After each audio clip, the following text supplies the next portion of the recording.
ಸಸ್ಯಾಹಾರ ಮತ್ತು ಮಾಂಸಾಹಾರ ಸೇವನೆಯ ವಿಚಾರವಾಗಿ ಭಾರೀ ಚರ್ಚೆಗಳು ನಡೀತಾ ಇರುವಂತಹ ಸಂದರ್ಭದಲ್ಲೇ ರಾಜ್ಯಪಾಲರು ಸಸ್ಯಾಹಾರದ ಪರವಾಗಿ ಹೇಳಿಕೆ ನೀಡಿದ್ದಾರೆ.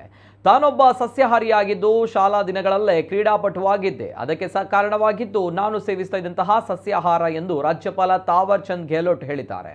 ನಿನ್ನೆ ಉಡುಪಿಯಲ್ಲಿ ನಡೆದಿದ್ದಂತಹ ಕರ್ನಾಟಕ ಕ್ರೀಡಾಕೂಟ 2025ರ ಸಮಾರೋಪದಲ್ಲಿ ಭಾಷಣ ಮಾಡುತ್ತಾ ಈ ವಿಚಾರ ಪ್ರಸ್ತಾಪಿಸಿದ್ದಾರೆ. ಬಿರ್ಲಾ ಅವರ ಶಾಲೆಯಲ್ಲಿ CBSE ಶಿಕ್ಷಣ ಪಡಿತಾ ಇರುವಾಗ ನಾನು ಕಬಡ್ಡಿ, ಫುಟ್ಬಾಲ್, ವಾಲಿಬಾಲ್, ಜಿಮ್ನಾಸ್ಟಿಕ್ನಲ್ಲಿ ಮುಂಚೂಣಿಯಲ್ಲಿದ್ದೆ. ಹಾಗಂತ ಪ್ರತಿಭಾನ್ವಿತ ಆಟಗಾರನಾದರೂ ಚಾಂಪಿಯನ್ ಆಗಿರಲಿಲ್ಲ ಎಂದಿರುವಂಥ ಅವರು ಇದಕ್ಕೆ ನನ್ನ ಸಸ್ಯಾಹಾರ ಕ್ರಮ ಹಾಗೂ ವ್ಯಸನ ಮುಕ್ತನಾಗಿರುವುದೇ ಕಾರಣ ಎಂದು ಹೇಳಿದ್ದಾರೆ. ಈ ಮೂಲಕ ಕ್ರೀಡಾಪಟುಗಳಿಗೆ ಸಸ್ಯಾಹಾರವನ್ನು ಸೇವಿಸಿ ಎಂಬ ಕಿವಿ ಮಾತು ಕೂಡ ಹೇಳಿದ್ದಾರೆ. 58 साल पहले की बात है, मैंने 66 में हायर सेकेंडरी किया था। उसके पहले मैं स्कूल में पढ़ता था। उस स्कूल में हालांकि बिरला जी का उद्योग वो स्कूल था, बहुत अच्छे स्तर का स्कूल था।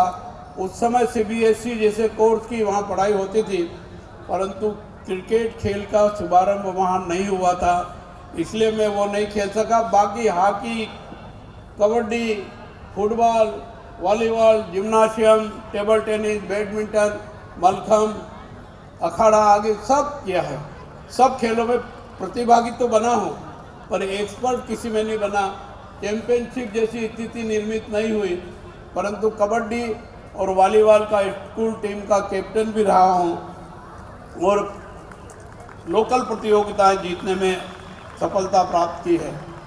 मैं स्वस्थ और शुद्ध शाकाहारी व्यसन मुक्त हूँ और मैं ये मानता हूँ कि मेरे स्वस्थ होने का प्रमुख कारण है खेल कूद गतिविधियों में हिस्सेदारी लेना और शुद्ध शाकाहारी व्यसन मुक्त होना। मैं आपसे अनुरोध करना चाहता हूँ कि आप जैसे वो प्रैक्टिसमैन परफेक्ट होता है, ऐसे ही निरंतर अभ्यास करते रहें। इस प्रतियोगिता में जिन्होंने पुरस्कार प्राप्त किया है और करने वाले हैं, उनको और अधिक परिश्रम करने की आवश्यकता है, और जिन्होंने सफलता प्राप्त करने में थोड़ी बहुत कमी रखी, थोड़ी बहुत चूक हो गई है, उनसे मैं कहना चाहूँगा, करत करत अभ्यास के जड़मति हो तो सुजान।